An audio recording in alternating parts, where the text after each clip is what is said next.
2 बार प्रभु नाम संकीर्तन, इसके पश्चात अपनी कथा में प्रवेश करते हैं। पावनी श्रीमद् भागवत महापुराण की कथा जो चल रही है, ये हमारे और हमारे पूर्वजों का कल्याण करते हैं, लेकिन इन कार्यों में कभी कंजूसी नहीं करना चाहिए। कंजूस की चमड़ी चली जाए लेकिन लमड़ी न जाने पावे। तो ये पूजा पाठ क्यों किया जाता है? दक्षिणा देने के लिए। और उनको किसी को तुमने दक्षिणा नहीं दी और इकट्ठा चाहे जितना एक बार खिला दिया तो क्या कामयाब होगा? तो इसलिए दक्षिणा देना सभी को आवश्यक होता है। कल से याद रखिए, हम कह रहे आज तक तुम्हारा पूजन कराया, कभी नहीं कहा कि नहीं तुम क्या कर रहे हो, क्या नहीं कर रहे हो। यदि हम नहीं बताएंगे तो तुम्हें मालूम नहीं चलेगा। क्यों? ये देवताओं को बुलाया है, ये आए हैं, इनको भोजन कराया, यदि दक्षिणा नहीं दी तो हमारा ये पूजन सार्थक नहीं होता। एक बार ब्राह्मण को चाहे कंजूसी कर दो देने में, लेकिन देवताओं को उन्हीं का दिया हुआ उनको न दिया तो फिर व्यर्थ हो जाता है उनका दिया हुआ, कि हमारे लिए ही तुम हमारा कंजूसी कर रहे हो और सब जगह खर्चा कर रहे हो लेकिन हमको नहीं दे रहे हो ना। तो ये क्या है? ये परमात्मा हमेशा हर प्राणी का ये ध्यान दिलाने के लिए कभी न कभी भाव दे ही देते हैं। बोले सच्चिदानंद भगवान की। कहा भी गया है कि जब भक्त नहीं होंगे भगवान कहाँ होगा, जब भक्त नहीं होंगे भगवान कहाँ होगा।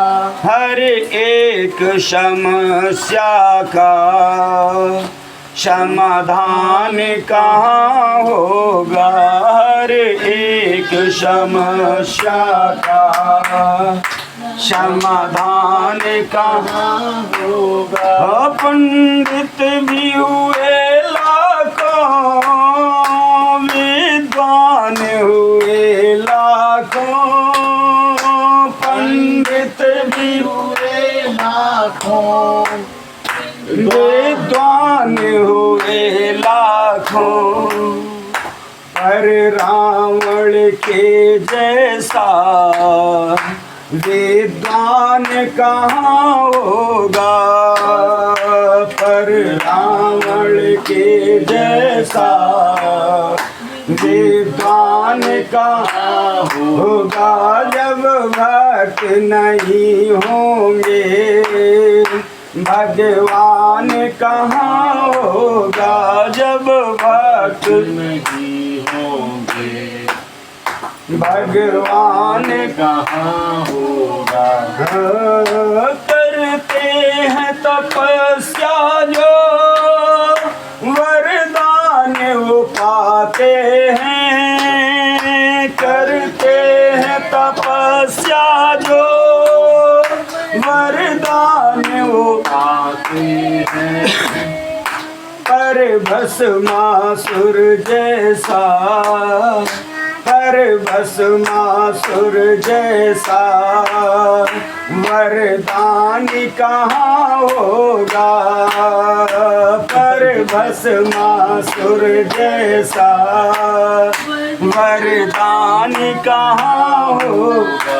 जब भक्त नहीं होंगे भगवान कहाँ होगा, जब भक्त नहीं होंगे भगवान कहाँ होगा।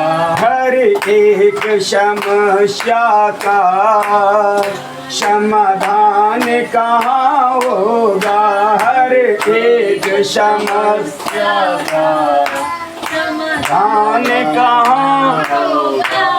और कहा भी गया है, मेहमान आते हैं, मेहमानी भी होती है, लेकिन किसके जैसा?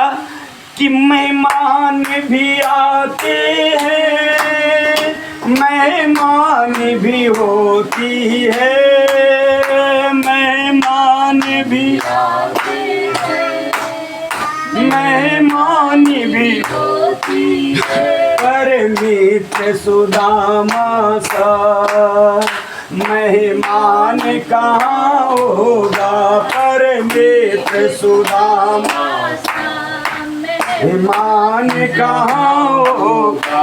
जब भक्त नहीं होंगे भगवान कहाँ होगा, जब भक्त नहीं होंगे भगवान कहाँ होगा हर एक समस्या का समाधान कहाँ होगा हर एक समस्या का समाधान कहाँ होगा दानी भी हुए लाखों और दान भी होते हैं दानी भी हुए लाखों और दान भी होते हैं अरे कन्यादान जैसा अरे कन्यादान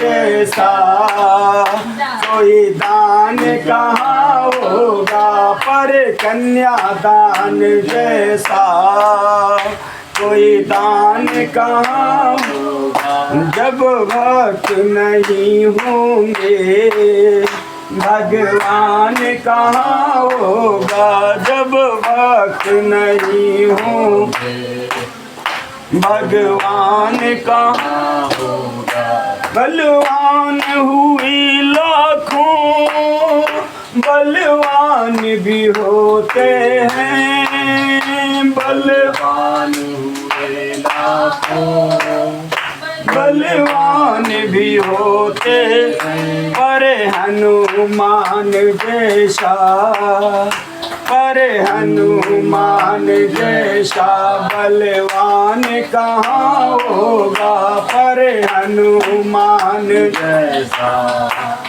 मान कहाँ होगा जब भक्त नहीं होंगे भगवान कहाँ होगा जब भक्त नहीं होंगे भगवान कहाँ होगा हर एक समस्या का समाधान कहाँ होगा हर एक समस्या समाधान कहाँ हो बोले आनंद कंद भगवान की जय भक्त और भगवान की जय। ये जो कथा चल रही है भक्तों की और भगवान की पावनी कथा चल रही है आप लोग सप्तम स्कंद के अंतर्गत ब्रह्मचर्य और वानप्रस्थ आश्रमों के नियमों को श्रवण करने के लिए उपस्थित हुए हैं सभी मन लगाएं तो परब्रह्म परमपिता परमात्मा